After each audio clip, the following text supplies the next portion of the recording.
Hey there, welcome to the third episode of A Fit and Able Life. Today's episode, we're talking with Kevin Prue of Prue Physical Therapy. Kevin is a physical therapist. He has a long experience with working with injured athletes, not only professionally, but from being an injured athlete himself. I don't want to ruin the story. You're going to hear all about it. It's a great talk, especially for those athletes who have been injured or those athletes who want to learn how to avoid being injured. So here we go. Hi, I'm Elisa Wright-Colopy with Fit and Able Life, and we are talking to Dr. Kevin Prue, who is Fit and Able's resident doctor that helps us with our athletes and our events. Good morning. Good morning. How are you? Fine, thank you. Well, first of all, I have to say, when I first met you, I looked at your name and you had alphabet soup after your name. So can you tell us what your credentials are in your training? Sure. So I'm a licensed physical therapist. I've received my doctorate from Duke University. So the PT stands for physical therapist. The DPT stands for Doctor of Physical Therapy. I know it's kind of redundant, but for whatever reason, that's what we like to do in our profession. And then I'm also a certified strength and conditioning specialist, which kind of is what allows me to work with my athletes and work from like the sports medicine side. And so that is the CSCS behind my name. And where did you get that certification for strength training? That's for it's through the National Strength and Conditioning Association. So that's kind of the go-to for anyone who wants to work with athletes from a performance side. That's pretty much you either have it or you don't. And so I got that prior to going to PT school. Okay, all right.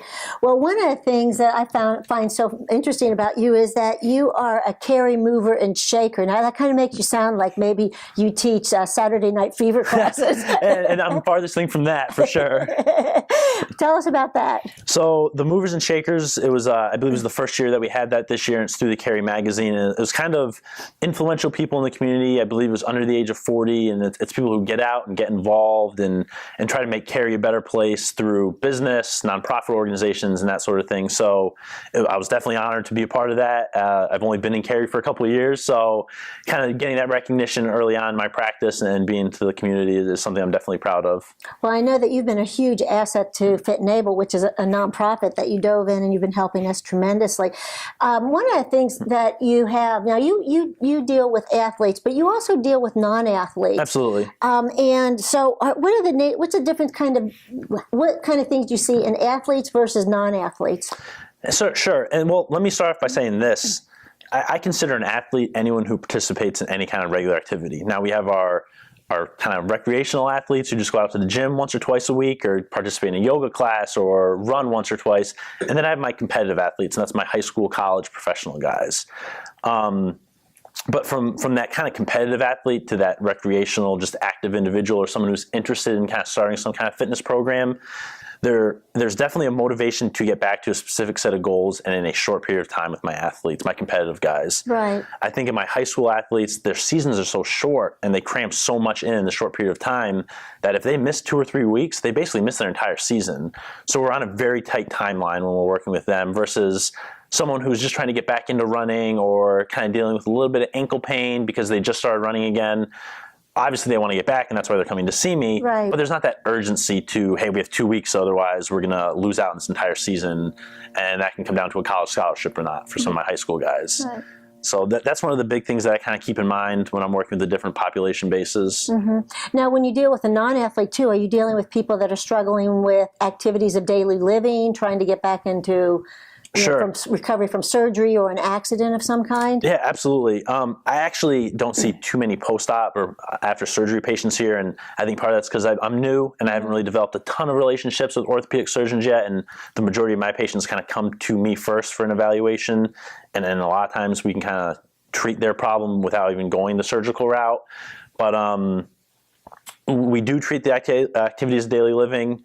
We do have things that if someone's just having trouble getting up out of bed, just a lot of shoulder pain, a lot of stiffness, something like that, we absolutely work with them and work towards just starting to move towards a healthier lifestyle. A lot of times when people are coming to me with those types of problems, getting in and out of the car, getting up out of bed, there's other factors that are involved, whether it's diet, exercise or lack thereof, sleep problems. Right. Some of that stuff we do try to address, and so we take that small problem that they started having, that's why they came to see me, and it kind of spidered out into this bigger lifestyle change. Right.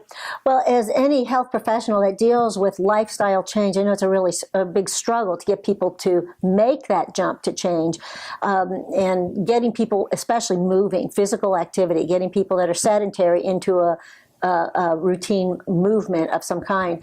Do you have patients where you've been successful with getting that happen, where that they were very sedentary, and after working with you and working through things, that they started walking 2 or 3 times a week for a few minutes? Absolutely. And so I think the most important thing is they have to want to make that change. They have to be committed to it. And I think when they make that phone call to me or my office, they've already made that decision that they know something's wrong and they want to change something. So that's the first big step. And then the second step is make sure we can kind of show them goals that are reasonable, things that they can accomplish and are tangible. So, hey, if you're not doing any walking at all, let's not make this huge goal of 7 days a week. Let's 2 times a week, and hold them accountable, and they hold themselves accountable. And I'll check in with them.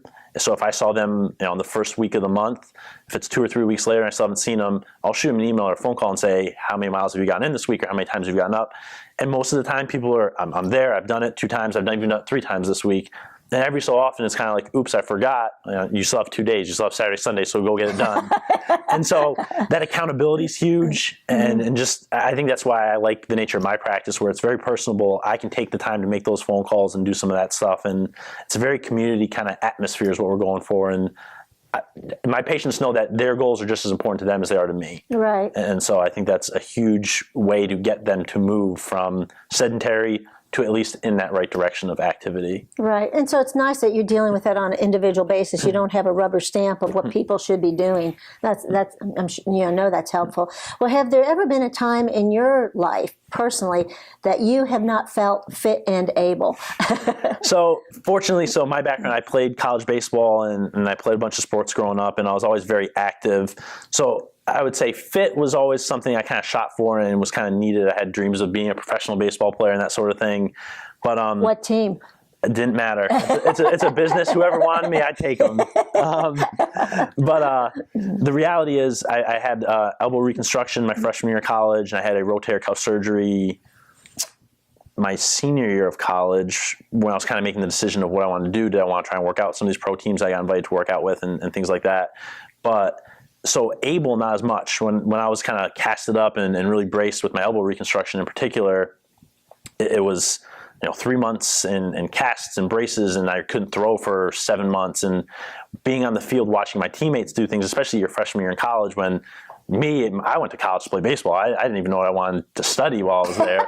So I felt very unable. Yeah. And so that was a very frustrating process. And that's actually how I got into PT, is I had a great physical therapist with me in Philadelphia when I was going to school, and just kind of learning more about the profession and the things that they can accomplish and do. And right.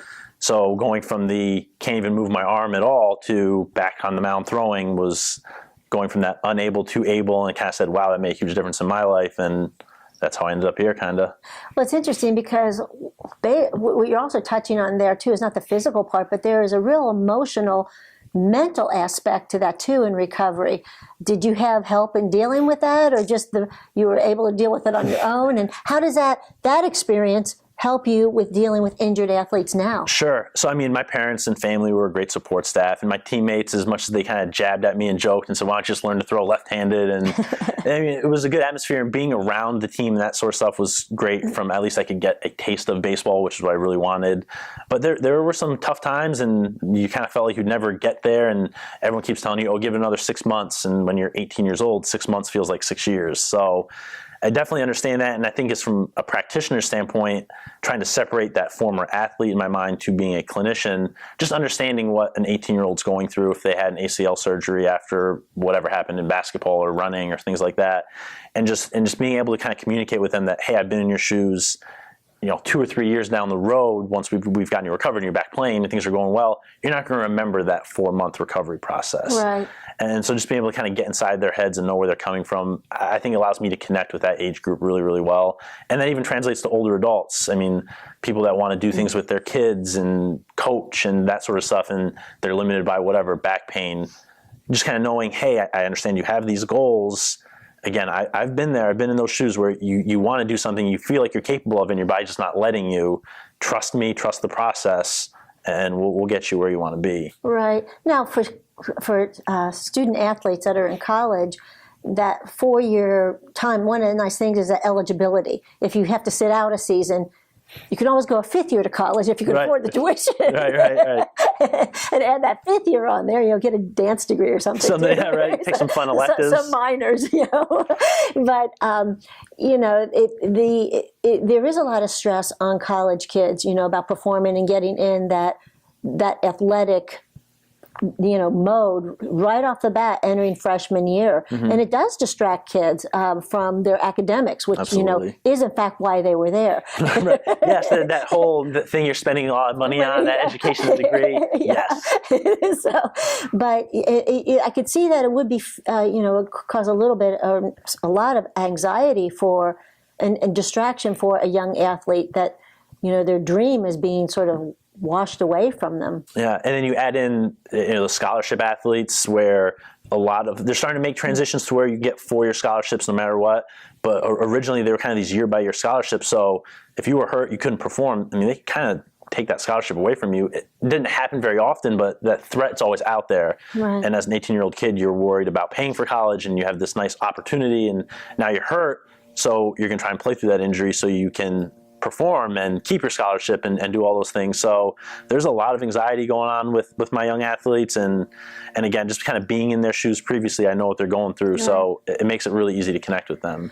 Well, and also because you're dealing with young athletes, high schoolers and young college students too, do you also have to sort of help with the psyche of parents and dealing with those same worries? That the parents that hear Olympic music in their ears and things like that. Yeah, that's a completely different animal to deal with. But I think attacking it with parents, I try to attack from the injury prevention side a little bit more, and talking about proper mechanics from an early age and not overdoing things and stopping those injuries before they happen, because ultimately that's kind of a parent's worst nightmare as well, is they've invested all this time and money and love and care into their child's dream of whatever it is, whether it's making the high school varsity team, playing in college, playing professionally, and you're scared to death that your kids, something's going to happen to them. And so just kind of communicating, I think communication's key with anybody in any group of people, but right. We definitely want to work with parents, and sometimes conversations happen with parents and children. Mm-hmm. Sometimes they happen with just the parents, sometimes they happen with just the children, and just making sure everyone's on the same page on what the goals are. Right. Well, I'm glad you touched on that, because what are a few of the main causes of injury that you deal with? Yeah, so my practice primarily, we get a lot of overuse injuries. Mm-hmm. So it's either poor mechanics, lack of strength, stability, or mobility somewhere along the lines, or it's just doing too much of the same repetitive activity. So I kind of go back to my baseball background. Throwers, if they're throwing every day at these high velocities and high intensities, and they're doing it with poor mechanics, poor shoulder stability, and other kind of factors, they're going to set themselves up for some sort of overuse injury. Right. I think of my runners as well. We talk about runners as being kind of these crazy, on the far wing of things, where they have knee pain, ankle pain. It doesn't really matter. They're going to go out and run. It can be raining, it can be snowing. And so, again, if you're running with poor mechanics or poor hip stability and control, you're going to set yourself up for some knee problems or ankle problems. They may not be severe, but it's enough to linger for a while. And that constant lingering is going to make you change your mechanics even more, because you're going to try and compensate. And so that can lead to some of those more serious injuries. So I always try to address, get on a good training program, have someone look at your mechanics no matter what sport it is, to make sure you're doing the things the right way. And then even if you're a runner and you think that you just want to run and have that cardiovascular endurance, don't ignore that strength training, that stability and mobility aspect of having a nice fit body. Right. Well, it's interesting that when I guess Coach K came up with the dynamic stretching rather than static stretching before performance and training and all that, and we started incorporating that into other sports, like I brought it into track and field and cross country, that we found that we really also had to watch how people did those drills too, because if they were learning these drills and having poor mechanics, we were actually injuring our athletes before they even got onto the playing field. It's so true. I mean, you think about, we learn these, I call them motor patterns, but coordination, things like that, where you can develop a bad habit very, very quickly. And it's really, really hard to unlearn that bad habit. And so it's so much easier to spend 3 minutes really focusing on when your athlete's going through this dynamic warm-up than it is to take 4 months after they've injured themselves because they've learned this poor movement pattern through their dynamic warm-up, and now we're trying to correct it. So it's so important. And like you said, the dynamic stretching beforehand, I think that's becoming a little bit more mainstream, and people are understanding that. But that kind of long hold stretch that we used to do growing up in gym class and things like that is really ideal for after. Right. And so getting that heart rate up and getting the joints moving and all those things through a dynamic warm-up are one of the best ways to help prevent some of these injuries. Yeah, it sort of lubricates your body and gets it ready for motion. And, I really liked it. And I found, even though I did not become an athlete until I was in college, and I wasn't a great athlete. I just realized I could move. There you go. Yes, it's a great feeling. It's a great feeling. But and we'll talk about that on a later podcast. Sure. But I never did do the static stretching before running, even though I was marathoning and doing Ironman distance events. And so I was delighted when it sort of became more into the mainstream of leg swings and, just jumping, just more movement for warming up. Yeah. And I always did the static stretching afterwards, which I felt just comforting. I mean, the static stretching, I hoped it helped, but I knew it felt comforting to do it. Sure. So you were ahead of the curve even right there. Or just totally missing the ball, one or the other. So then in prevention, which you've already covered, prevention is actually pretty easy. I mean, it's easier to prevent your injuries. I'm always a big proponent of it's easier to prevent than it is to recover. And it doesn't mean you can prevent every injury out there. Right. But, I kind of like the thought process of we get our teeth checked annually by a dentist from a preventative standpoint. We get blood pressure checked. We get all these kind of major health things checked. But most people don't really, we get a physical, but when you think about a physical, it's kind of height, weight, heart rate, that sort of stuff. Make sure there's nothing glaring at you. But not a lot of people go get a musculoskeletal kind of checkup annually.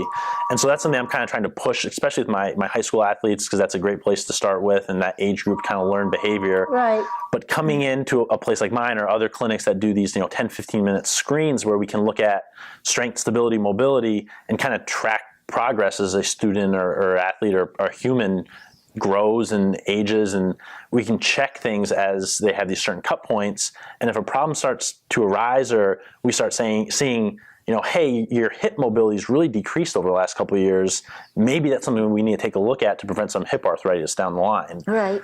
And so I think that's going to be something that's more mainstream 5-10 years from now. But it's something that it kind of makes sense to me, especially being a physical therapist and working with active people. But I don't think most people think of their joints and their ligaments and muscles as something that needs to be checked regularly. They only get checked when there's a problem. And I would like to kind of reverse that curve and get into that preventative medicine side, just like we have with other areas of healthcare. Right. Well, it just means educating people. Yeah. It's an education. You're an educator. Yep. And I think that's one of the most valuable and underutilized aspects of any healthcare. It's patient education and letting people understand what's happening with their body, why it's happening, and then what can they do to manage it at home so they're not so reliant on healthcare providers themselves. Right. I think that's the best thing. And so working with coaches and trainers and other people and just kind of saying, well, if you're working with this person on a regular basis, here are things that I would look for in the clinic. This is what you can look for. And so we can stop some of these problems before they occur. And if something does kind of seem a little out of touch, that's when we can kind of step in and help out. Right.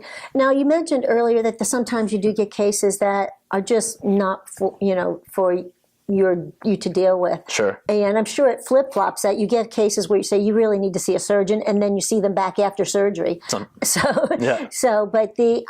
what basically, the majority of cases you see, what kind of injuries are you actually seeing? So the majority of things I see, they're these kind of traumatic or overuse injuries that my most common, I do a lot of shoulders with my background in baseball, a lot of knees, ankles, hips from my runners and that kind of population. But it's generally sports and orthopedic injuries. So something that you would think first gut, I need to go see an orthopedist for. That's the kind of stuff that I'm starting to get some traction with, where people are just coming to see me first anyway. You kind of think about the typical healthcare system. You get hurt, you see your primary care sends you an orthopedist.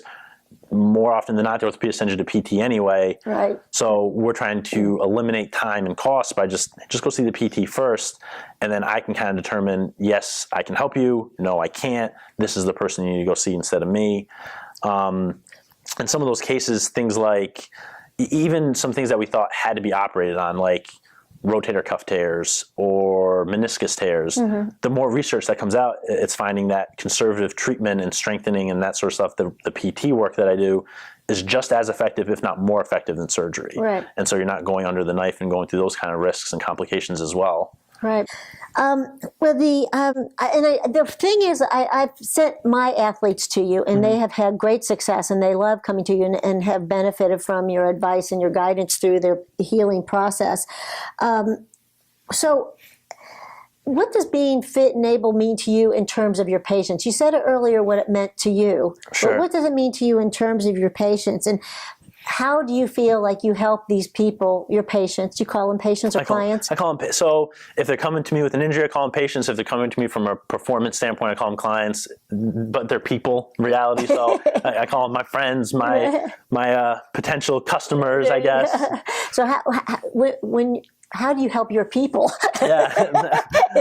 Your people become fit and able. Yeah, so I think that there's no one right answer to this question. I think everyone's goals are different, and whatever they need is kind of what I try to help them with.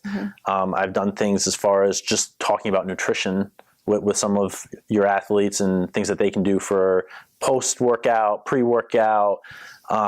We've done some of the injury prevention screenings with them and gotten to talk about a little bit about mechanics and that sort of stuff. But in general, I think fit and able is, if you can you get up and move a little bit? I mean, the recommended guidelines are it's 30 minutes of exercise 5 days a week, kind of this moderate exercise. And to me, that's great. And I think if someone can shoot for that goal, that's awesome. But I want someone to go for their goals. So if it's their first 5K and accomplishing that, that's fit and able to me from my standpoint. If someone's goal is to just get down the stairs without pain and they can do that and we accomplish that, they are fit and able. And so it's whatever someone's trying to accomplish, we try to help them get there. And so sometimes that takes a lot of visits with me and a lot of time and a lot of energy, and other things are a little bit quicker fixes. And so I think as long as we can keep your athletes working on a regular basis with you, I think you guys do a great job keeping people in line and keeping them on the right path. So I'm definitely happy to be a part of the team.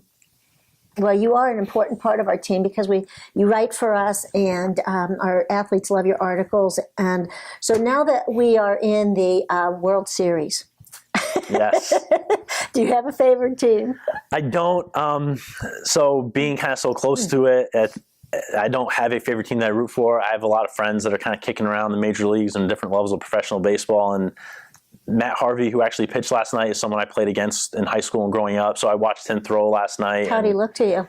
He's one of the best pitchers in baseball. Yeah.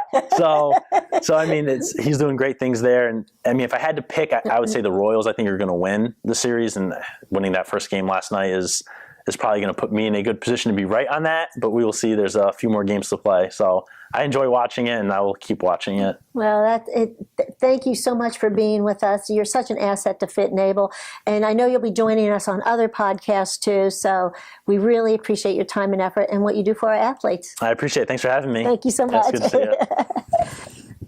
see you. Kevin has been such an asset to Team Fit and Able. He has so much expertise, and he loves helping our athletes. He said that it's easier to prevent than it is to recover. And to help you with that, I'm linking to a bunch of his core and stretching and dynamic warm-up videos in the show notes. And if you have any questions about something that you might feel is a concern, feel free to shoot him an email. And again, if you have questions that you'd like us to answer on the show, shoot us an email. There's a form on the website. Please check it out. And if you like what we're doing here, please drop us a comment or a review on iTunes. And don't forget to subscribe or to iTunes or YouTube, whether you're watching us there. And until next time.